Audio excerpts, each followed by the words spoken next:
د لغمان سیمه چارواکي وایي د ملي امنیت ځواکونو د ځانګړو عملیاتو پر مهال د کابل جلال آباد پر لوی لار په یو هینو ډوله موټر کې په 19 بوریو کې بار چاودیدونکي توکي نیولي. د دوی په خبره په دغه توکو کې ساینسوز لینونه، پلتې او امونیم نایتریت چې 250 کیلوګرام کېږي له یو تن سره یو ځای نیول شوي چې غوښتل د وسایطو ضد چسپکي او نورو بېلابېل ډوله ماینونو په جوړولو کې ترې ګټه واخلي. د لغمان مرستیال والي د ملي امنیت ځواکونو د دغې لاسته راوړنې د مننې سربیره دوی ته ډاډ ورکړ چې ولسونه او د ولایت رهبرۍ تر شا ولاړه ده او دوی دې لا هڅې وکړي چې د دښمن د هر ډول شومو کړنو مخه ونیسي. په دغه چې موږ تاسو لاندې ورته ګورو په دې بوجیو کې په حدود د 250 کیلوګرامه سانیسوز مواد چې دي هغه ځای په ځای شوي دي او دا انتقالېدل زموږ د افغانانو د بېګناه د وژلو دپاره ورته استفاده ترې کېدله.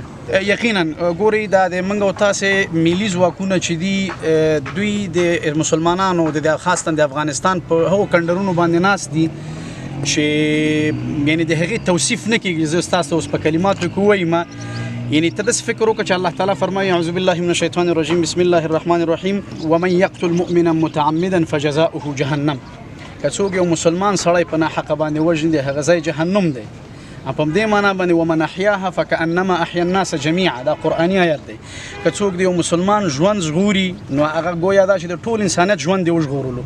نن رئیس صاحب امنیت او دا ځواکونه او دا رئیس صاحب شورای ولایتي چې دلته داخل ولاړ د ټول د امنیت په تامین کې ډېر رغنده رول لري. نو داسې فکر وکوه چې که دغه باندې یو انتحار یا انفجار یا هر هغه څه چې تخریب کوي هغه رامنځته شوی و نو د موږ او تاسې ډېرو بېګناهو ولسونو ژوند به یې اخیستی وی ترېنه. نو دا یو ډېر ښه کار وشو. یعنې داسې فکر وکوه چې دلته د سلګونو خلکو ژوند په دې باندې وژغورل شو.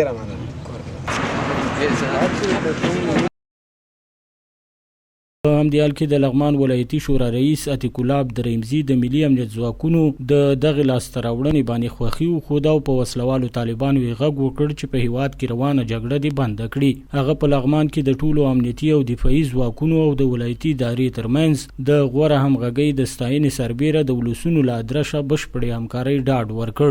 د ټولو امنیتي ځواکونو نه امنیتي او دفاعي ځواکونو نه مننه کوم، په خاصتا د امنیتي ملي کارمندانو نه هغه ورونو چې په دې لاره کې هلې ځلې کړي دي. تاسې ولې د 19 بورۍ هغه مواد چې دا زون ته خطر و یوازې لغمان نه چې ننګرهار، کونړ، نورستان دا هغه مواد دي دوی کولی شي په ډېرو اسانۍ سره زموږ هیوادوال له منځه ویسي. زه دوی نه مننه کوم چې په ډېر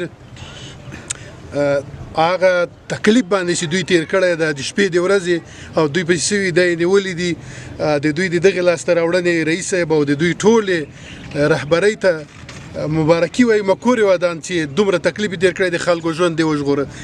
زه د ما خواهش د مخالفینو نه هم دا ده وروره نن په افغانستان کې نور جنگ بس ته افغانان جنگ نه غواړي. جنگونو باندې که دا ملک جوړېدلی 40 کال هم جنگ وکړو نور جنگ باندې ملک نه جوړېږي. راځئ د تسلیمۍ خبر هم سره پرېږدو، د یو ځای کېدو خبره کوو، راځئ سره یو ځای شو د دې خپل هیواد د آینده دپاره کار وکړو.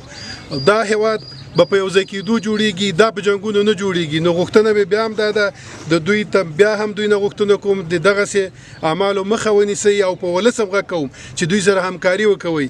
ځکه زموږ یو هیوادوال چې شهید کېږي دا زموږ دپاره ضایع ده. نور خو د دې جنګونه هم ذاتي خلاص او امریکایان وځي او موږ دا ملک د ما او تا ده او ما او تا به یې جوړو، په ما او تا حق لري. راځئ چې سره یو ځای شو او